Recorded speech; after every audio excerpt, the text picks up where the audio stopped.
What is good, YouTube? Quinway Basketball Analysis coming to y'all Sunday night to react to the Milwaukee Bucks going to Atlanta and taking a 2-1 lead. And this is a game that you should be proud if you're a Bucks fan.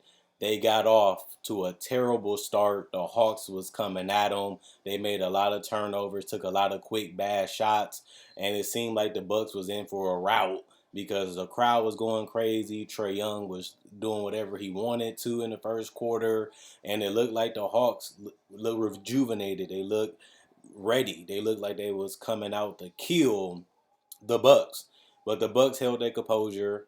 They stayed grinding. They stayed with their game plan, and ultimately the Hawks ran out of gas. They didn't get tired, but a lot of the threes stopped falling. The ball stopped moving, and you seen less of Trae Young than you wanted if you're a Hawks fan, and that's a good thing if you're a Bucks fan because the less Trae Young, the less he does, the less he do, the better it is for you. And the Bucks was able to ride Middleton. Middleton and Holiday usually don't have good games on the same day. They didn't have good games on this day either, but Middleton was the biggest reason why they was able to close this game, literally making tough bucket after tough bucket, even though he made it seem so smooth and cool. They was tough shots, guys in your face, even though he had some spot up shots. You still got to make them, especially because they're threes, the longest and furthest shot from the basket. And he knocked them down when it mattered. He also was able to get his mid-range game to go. You also got to give credit to his tag team partner, Giannis Kumpo. He galloped to that rim time and time again, and he was the reason why they was able to not get blew out because he was able to continue to score points in those second and third quarters until Middleton was able to get hot to give them a little bit of a cushion. So Atlanta could never get it going. Atlanta couldn't go on that run, and the Bucks was able to maintain the W and lock it up. So this was an impressive game, showing you that the Bucks can make adjustments. The Bucks can figure it out. And even when it looked like it could be over, even when it looked like they would be going home with a W early, with an L early, they was able to hold their composure and lock up a W. So I didn't really like a lot of the things the Bucks did defensively.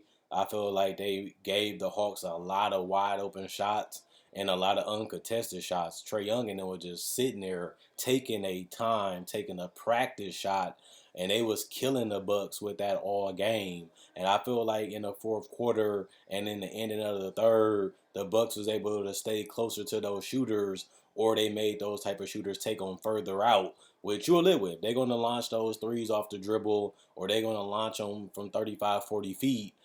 You don't really want them to take it, but you also would take that instead of taking a wide open one. And the Hawks was making them, and then they couldn't make them enough in the second half. And the Bucks was able to get out in transition, and the Bucks was able to score consistently throughout this game besides the first couple minutes in the first quarter, and the Bucks was able to stick to kill him in the paint too. And Giannis only took two threes. One he airballed and one he made all net. And other than that, he was able to get some tough fadeaways to go to in the fourth quarter, which you'll live with if you're the Atlanta Hawks. But it also should be a confidence booster to Giannis, knowing that I'm taller, I'm longer, and I can elevate over any guy that they basically bring at me. And he didn't rush it, he didn't force it. He took his time, held his form, and glided it in the basket with his fingertips. And I gotta give credit to Giannis for that. They wall you off, they stop you, and then he spins around or goes to the post on somebody smaller, and even hit some floaters too. And as long as Giannis is in that range where all he has to do is glide it in or lay it in, you're going to be happy if you're a Bucks fan. Once he started doing too much on the perimeter, you're going to want him to go back inside because that's when he's at his best. He's so big and so fast and so long that it's so easy for him because he's usually above the rim at all times when he jumps. All he has to do is gently finesse it. And when he's doing that, whether it's putting it in on net or whether it's throwing it off the backboard, he's one of the toughest guys to score. I mean, to stop from scoring. And Giannis isn't a great free throw shooter, and we've seen him airball another free throw tonight, which is embarrassing, especially when you're a two-time MVP. But Giannis continued to show that he's unstoppable when he's going and doing what's his bread and butter, and that's being able to beat guys off the dribble, get his angles, and being able to finish at a high efficient level, usually above average, and that's what make him so tough to defend. So I like majority of what the Hawks did. They didn't get blew out. They never really trailed by a significant amount until the fourth quarter. So a lot of the adjustments, whether they didn't rely a lot on Trae Young, or Trae Young attacked early so that way he can get more space, or being able to get some tough shots to go because the Bucks either allowed him to take those type of shots, but he made those too. If you Trae Young, you played a lot better. You had a terrible game too, and you came out with the right type of energy, and you showed that you can be one of the best scorers in this league, which he has been at the guard position for the last 2 years. And if you're Trae Young, you can do this again. I feel like he can have another game like this in another game in the series. It's just about, will the other guys enough make enough plays and make enough shots, and ultimately that's the only way the Hawks is going to win. Trae Young isn't going to be able to score enough to really beat a team like the Bucks that can throw a lot of guys at him, throw a lot of size at him, and crowd him a lot. And he's going to get his points. He's going to get his opportunities because he has the ball in his hands a lot. Plus, he's very, very quick, but he's also smart, and he was a lot more patient, and he took a lot more better shots than what he did in game two. It just ultimately wasn't enough. And even though guys like Danilo and Kevin Herter stepped up, they was nowhere to be found in the fourth quarter when it mattered the most. They was able to control this game for the most part. They also probably looked like the better team for majority of this game, but we know the best team usually always wins in the NBA, and at this point the Bucks are, and they was able to secure the W. This was an impressive one.